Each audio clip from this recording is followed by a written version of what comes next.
আমার পাও ভেঙে গেছে ৩-৪ জায়গায়। হাঁটুর হাঁটু ওখানে ক্ষত, হাঁটুর সাইডে অনেক মাংস নাই, ওখানে ক্ষত হয়ে গেছে। আমার ওই যে পায়ে এখন রড পরানো হয়েছে।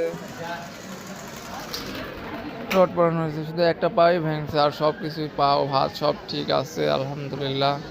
এই যে এখন আমাকে ব্লাড দেওয়া হচ্ছে, রক্ত।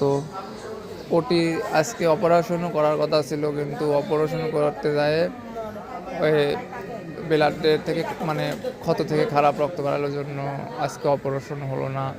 এখন অপেক্ষা করা লাগবে। আজ অ্যাক্সিডেন্ট করেছি এই মানে 1 মাসের মতন হবে যাচ্ছে, এই 25-26 দিন এরকম।